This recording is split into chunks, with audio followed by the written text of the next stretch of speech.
라이브TV 시청자 여러분 안녕하세요. 저는 구강외과 전문의 김태경입니다. 이번 시간에는 바로 전신질환과 임플란트로 많은 분들이 궁금해하시는 것들을 골라 알려드리고자 합니다.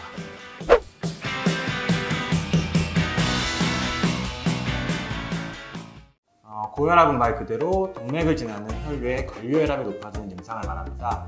정상혈압은 수축기혈압이 120 미만, 이항기혈압은 80 미만으로 알려져 있습니다. 경도의 고혈압의 경우에는 임플란트 수술이 충분히 가능하고요. 심한 고혈압 환자의 경우에는 혈압이 조절이 될 때까지 임플란트 수술을 연기하는 것이 좋습니다. 고혈압 환자의 임플란트 수술할 때 주의해야 할 사항은 시술 시 국소마취제가 포함된 혈관 수축제를 투여하게 되는데 혈관 수축제가 체내에 들어오게 되면 일시적으로 혈압 상승을 유발할 수 있습니다. 이는 고혈압 환자 건강에 부담이 될 수 있으므로 주의해야 합니다. 따라서 고혈압 환자에게 임플란트 수술을 할 때에는 혈관 수축제 투여량을 적절히 조절해야 합니다.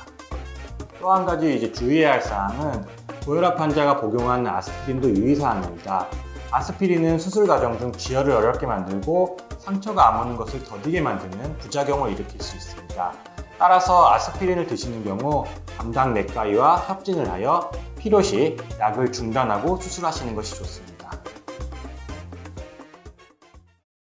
당화혈색소가 6.5 미만, 공복혈당이 120 미만이면서 케톤이 검출되지 않으면 큰 문제 없이 임플란트 시술을 받을 수 있습니다. 하지만 혈당 조절이 잘 안 되는 당뇨 환자의 경우 상처 치유가 지연될 수 있고 감염의 유연성이 높습니다. 또한 임플란트 수술 중 의식장애를 동반한 저혈당이 문제가 될 수 있습니다. 혈당 조절이 잘 되지 않는 경우에는 담당 내과 의사에게 의뢰하여 환자의 상태와 최근의 검사 결과를 확인하고 혈당 조절이 된 후에 임플란트 시술을 할 수 있습니다. 당뇨 환자의 경우 수술도 중요하지만 수술 이후의 관리가 매우 중요합니다.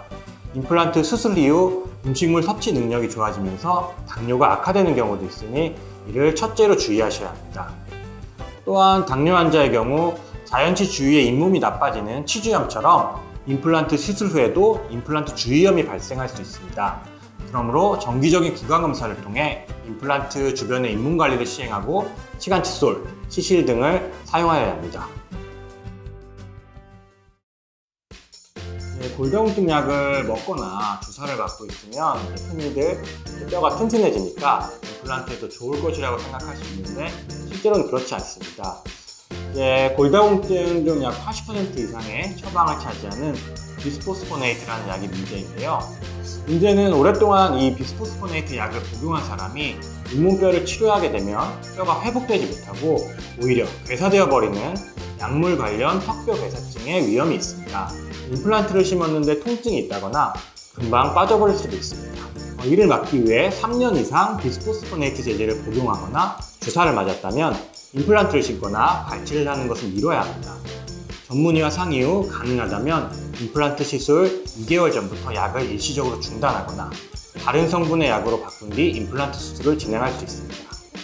그러므로 골다공증을 치료 중이라면 반드시 내과나 정형외과, 치과와의 충분한 소통이 이루어진 후에 치료를 시작하는 것이 좋습니다.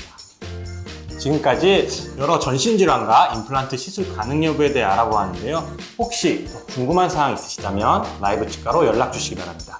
이상으로 라이브 치과 구강외과 전문의 김태경이었습니다.